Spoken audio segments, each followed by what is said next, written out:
किसान है। हाँ जी, गन्ना किसान है, किसान नहीं गन्ना किसान है। तो ये बताइए, ये जो 450 की मांग है ये जायज है? मैं ये नहीं कह रहा, मैं तो चाहता हूँ किसानों को 500 मिल जाए, लेकिन क्या आपको लगता है कि कोई सरकार वर्तमान परिस्थितियों में 90 रुपए एक बार में बढ़ा सकती है? कभी बढ़ा है जिंदगी में? सरकार परिस्थितियों में बढ़ा तो कभी भी सकती है, परंतु बात इस बात की है कि हमारा पूरा सीजन एक साल चला गया, 2 महीने सीजन के इस बात के चले गए। हम सरकार से डिमांड करते रहे, वे हमारे गन्ने का रेट तय करे, बताए, उन्होंने कुछ नहीं बताया। आखिर में मजबूर होकर के किसानों ने अपना आंदोलन शुरू करना पड़ा। विधानसभा में क्वेश्चंस किया विपक्षी पार्टियों ने, मुख्यमंत्री ने बिल्कुल डिनाई कर दिया, अभी हम 1 रुपया नहीं बढ़ाएंगे। क्या हमारी कोई लागत नहीं बढ़ी साल के अंदर कि हमारा गन्ने का रेट नहीं बढ़ाया जाए? पेट्रोल डीजल, खाद की बढ़ी, डीजल की बढ़ी, पेस्टिसाइड पेस्टिसाइड्स की बढ़ी, दवाई की मतलब दवाई की बढ़ी, बीज की बढ़ी, सबके दाम बढ़े हुए हैं। और खाद तो दाम बढ़ा के उसका वजन भी कम कर दिया। वजन कम कर दिया, और ऊपर से जो यूरिया बनता था उसके कट्टे पर प्रधानमंत्री द्वारा लिख दिया गया। क्या आज से पहले किसी फैक्ट्री ने यूरिया नहीं बनाया था?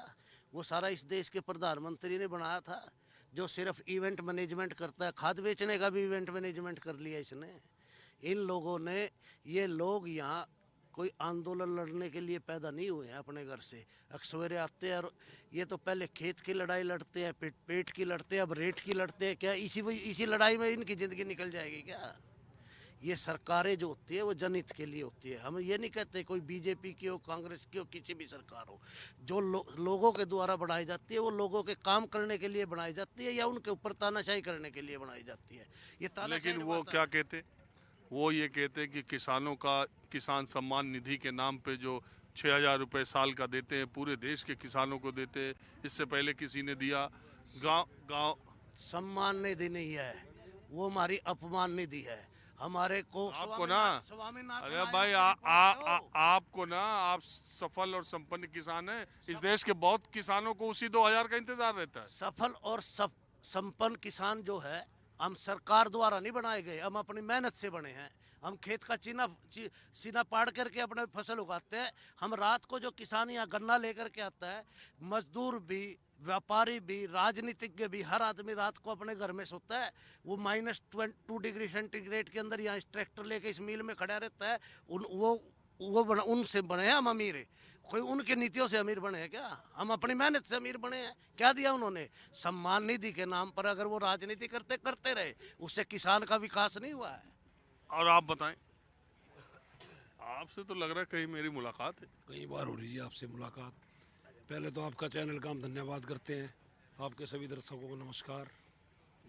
हाँ जी, पूछिए क्या सवाल पूछ रहे। तो किसान आंदोलन में मुलाकात होती थी? किसान आंदोलन में भी, आड़ती आंदोलन में भी, सारे आंदोलनों में आपकी मेरी मुलाकात होती थी। तो आप ये आंदोलन के रियाजी आदमी क्या? क्योंकि हम तो आंदोलनों में जाते रहते किसानों के सब में। किसानों की लड़ाई लड़ने के लिए आगे रहना पड़ता हमारे को। मोदी जी ने तो एक देख रहा, अंबानी और अडानी, ईस्ट इंडिया कंपनी आई थी, पूरे देश पर राज कर गई थी।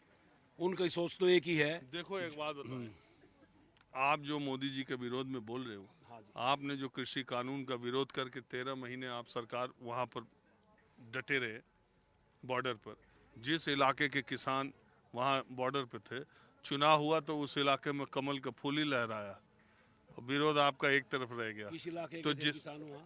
अरे आप देख लो पश्चिमी उत्तर प्रदेश के। क्यों पंजाब के नहीं थे वहाँ? बेड़ा गर्क कर दिया बीजेपी का, सारी साफ बना दी। हिमाचल के किसान नहीं थे वहाँ? क्या पश्चिमी उत्तर प्रदेश से कितने किसान थे वहाँ? सारा ज्यादातर किसान तो हरियाणा का था। हरियाणा देख लेना हालत 24 में क्या होगी। यही तो आप कैसे कह रहे हो कि भाई वहाँ के किसानों ने बना दिया। यूपी के किसान तो वहाँ पर थोड़ी स्वेल्ट के थे, वहाँ पर वो क्या नाम, हमारी भी है वो सीटें ऐसी। तो मतलब ये है कि ये बीजेपी विरोध का आंदोलन है? बीजेपी विरोध का आंदोलन नहीं, अपनी रोटी रोजी का आंदोलन है। हमने अपनी रोटी रोजी चाहिए, किसानों को रोटी रोजी मिलेगी तो बीजेपी हो, इनेलो हो, कांग्रेस हो, जेजेपी हो, कोई हमें किसान है। किसान के लिए अपना अपना अधिकार मांग रहे हैं। अब ये इतना बद्दा मजाक किसान के साथ कर रहे हैं, कभी लॉलीपॉप दिखा दे, कभी कुछ दिखा दे।